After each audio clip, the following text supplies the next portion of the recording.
Something could happen to you tomorrow that will flip your shit so hard that has nothing to do with music. Yeah. And the day after that, you will be the most unequivocal guy playing the drums.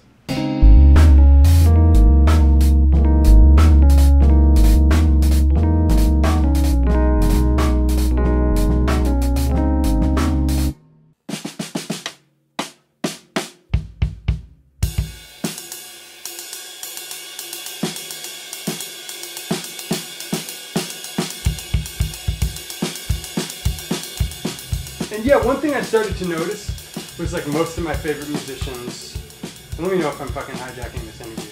It's supposed to be about you. I get one slug of Jameson in me. The thing is, I'm sitting here drinking Jameson in a jazz interview, so I did my part. Most of my favorite musicians seem to consider themselves creative entities first, and then whatever their instrument or genre is second. That's like the nerdiest possible way to put it, but yeah, basically I'm saying I agree with you. Yeah, that's it. So, let me ask you something slightly interviewing. Yeah, ask me a question, which is man. just, I came here. Hell yeah. Answer some questions. I'll ask you. You have the left brain, right brain dichotomy in a way that's rare, and I think what it seems like is that music was never a job for you. And my really shitty question is, no, I'll narrow it down to something, man. Fuck this. Well, you already asked me 3 questions. Jump in any of them. Anything you said, I have to either agree or disagree with and talk about why. Hit me. So the first one was like left brain, right brain. Okay. Creativity, spontaneity, but discipline at the same time. You need both of those. You need all of that shit, right? Because it's like I know plenty of dudes that will just jam out all day, but they'll never get any better. Yeah.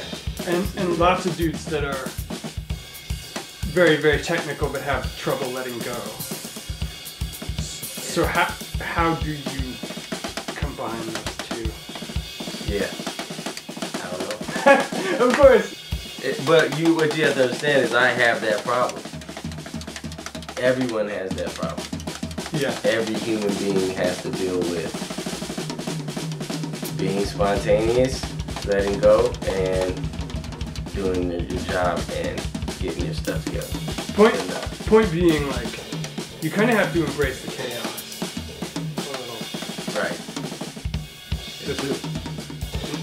As if I'm in any position to tell you that. Let me talk to you about it. All right, wait. Let me see if I can say something. How do you deal with that? Okay. When you practice, for example, when you're practicing drums, you learn a paradiddle or something. You learn a thing. And then you practice the letting go. Because if you practice in a technical exercise and you play it technically to get it, and then every time you practice it, you keep playing it like that, what you're doing is practicing being uptight. Practicing. Yeah. Okay, here's a quick follow-up. With great players, is it all the same place they go to? Whether it's Elvin Jones, Bill Stewart, Mark Juliana, Eric Harland, or does everybody kind of go to a different individual place?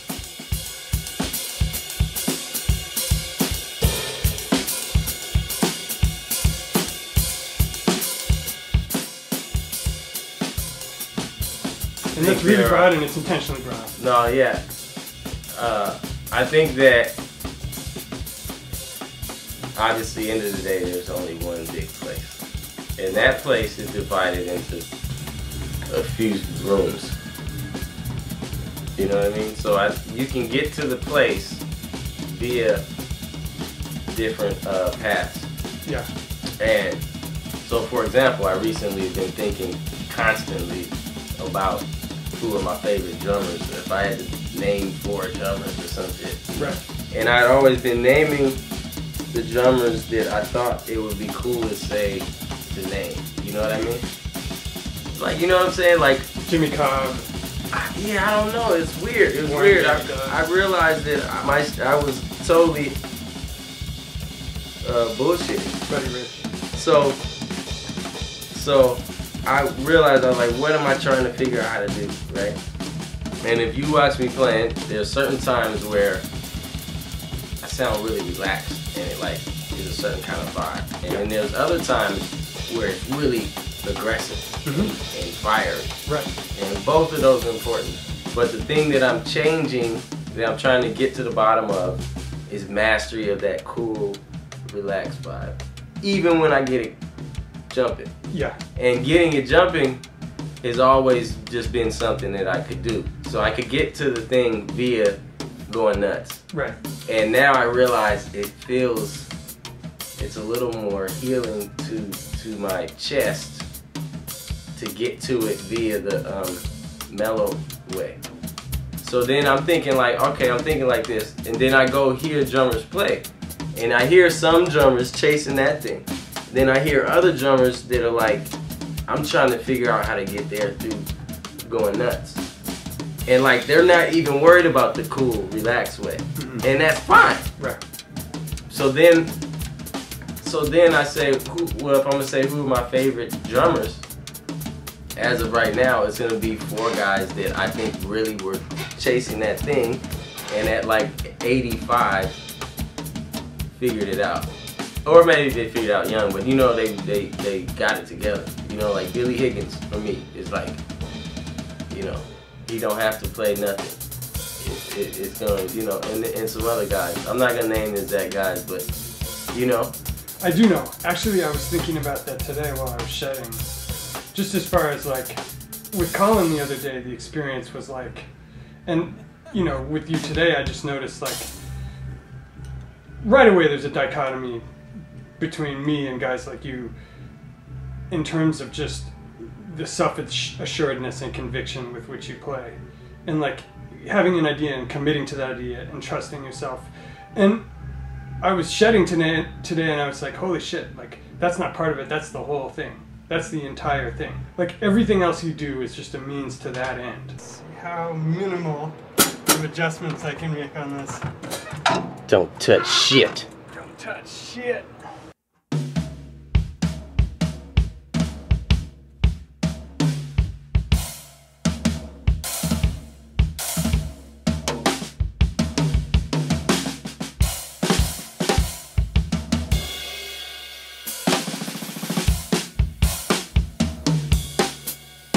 And then I was like, okay, so why do people dig Al Foster so much? He hardly plays anything.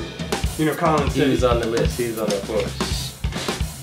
Colin said the album that caused him to fall in love with jazz was Jimmy Cobb and Kind of Blues. Well, all he's playing on that is the ride cymbal. But it's like, when you get to the place where you're such a gangster that you can just play the ride cymbal. And like, no apology. Right? And when I think about the difference between myself, players farther along, I'll say, it's, yeah, there's a lot of technical shit I need to work out too, but it's all a means to an end of being unequivocal. I'm a pretty equivocal guy. You're unsure about which way to go. Yeah. So here's another question that I'd really like to hear you talk about is, I think of talent as kind of a spectrum or maybe a conveyor belt, but I wonder if you think there's a dichotomy between people who are on that conveyor belt and people who aren't. Maybe they will get there, but it's like, are there people you hear who you're like, oh, maybe, you know, he's green, but he gets it. He's gonna have some shit together. And then other people you hear who are like, they don't understand what's important yet. It's basically the tooth shot right here. Yeah, good. There's no face. There we go. Tooth shot. Okay, so Kassa just played like some of the most amazing epiphanal shit, and then he's like, yeah, I'm on the verge. I haven't quite broken through. I want to hear this next shit. We'll see. It might be worse to you guys. There's always that possibility. Is it binary like that, or is it all a process? It's more of a spectrum.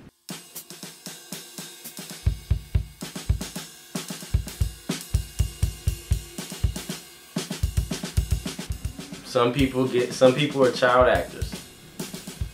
Some people are Morgan Freeman. Morgan Freeman is Morgan Freeman. Yeah, there's only one Morgan Freeman. But you know what I mean? Yeah. Some cats are like that. He's the old dude that's killing it, like. Yeah. And some cats were Macaulay Culkin. And sometimes the young guys that got it earlier had a problem because the world expected him to say 8 his whole life. You know, but all I'm saying is there's so many different, it's like there's no way to define it and figure out an equation on it. It's just like you never know, bro. Like something could happen to you tomorrow that will flip your shit so hard that has nothing to do with music. Yeah. And the day after that, you will be the most unequivocal guy playing the drums.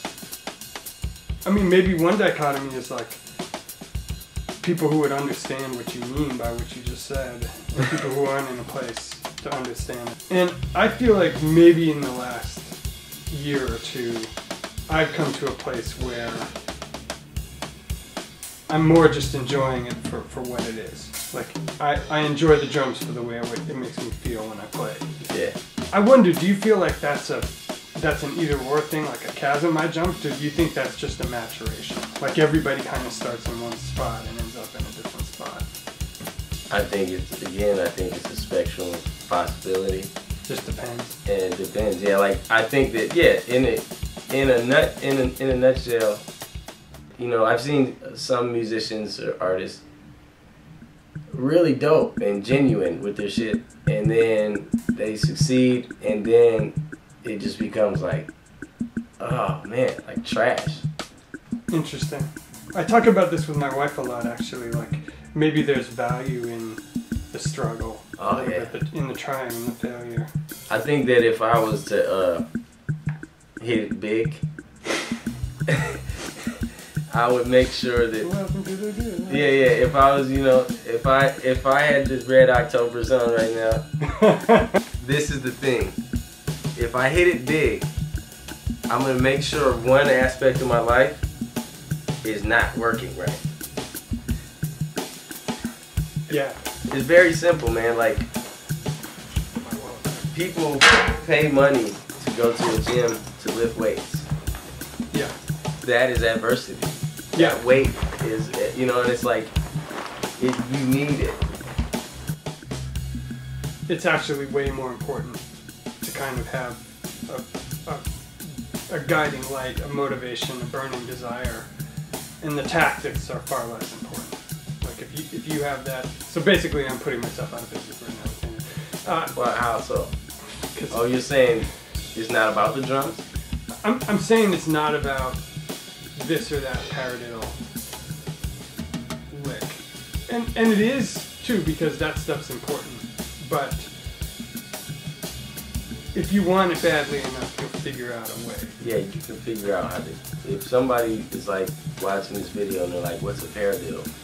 If you want to figure it out, you'll figure it out. Shout out to Oberlin. Shout out to all my teachers at Oberlin. All my teachers were great. Shouts out to Billy Hart. But I feel like they didn't teach me a lot of stuff.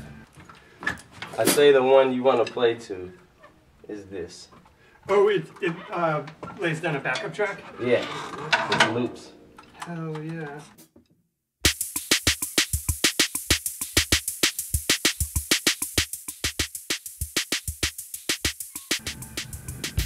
And I can't tell,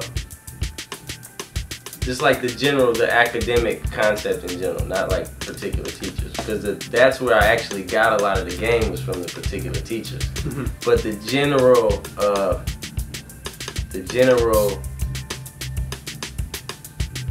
idiom, like the whole thing, it was like I'm at music school, so study music, but it was like application. I didn't get enough application of the principles, you know what I mean, and like other stuff that you're gonna have to figure out. Have you thought about kind of concretely if you could go back and give advice to your like 18 or 19-year-old self, like what you would say, or how you would change that curriculum, or is it more just kind of a nebulous idea that something? I think that in one sense, It's just life and shit, right? Right. Just like life, you're gonna go through life, figure it out. So that's cool. You don't have to just tell. You don't have to give the game away like that. But at the same time, there could be a class. There should definitely be a class that's related to business. Oh, You know. my wife says the same thing. Yeah. She's gonna feel vindicated. So shouts out to Nate. Yeah. Hey, Hey, honey. music, business classes. Right. Like self-help kind of like courses, like related to playing music. You know, like the I read half of Effortless Mastery. You know, like that kind of vibe. Love it. Give me the game. If I'm gonna pay a lot of money to go to college, give me the shit. Yeah. Like, show me how to open a school. Yeah. You know what I'm saying?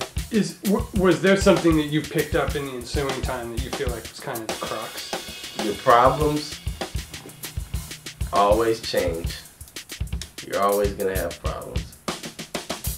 Whatever you're dealing with in life, like whatever you're working on, Yeah. there's definitely gonna be a problem that you're trying to figure out.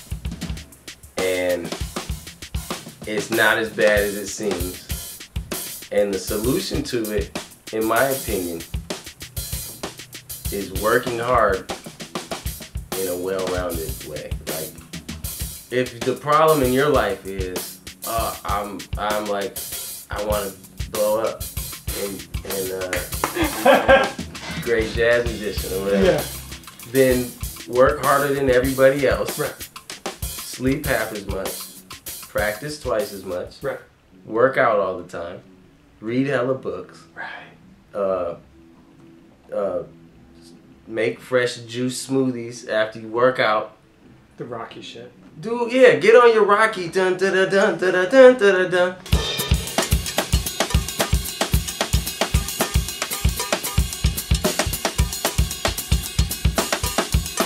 Don't tell anybody, Oh, because they're gonna throw you off. Don't tell anybody. Don't listen to anybody. Oh yeah. That's it. That's it.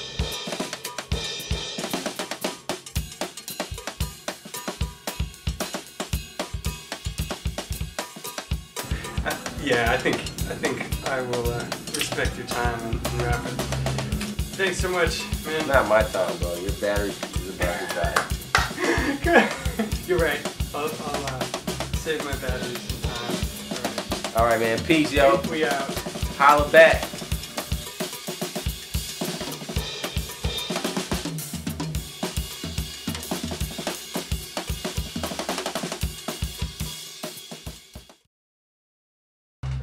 This is the thing, man. I just forgot what I was gonna say. Shouts out to Gordon Boywell. That's an inside joke. Male yoga pants, like real tight. Yep.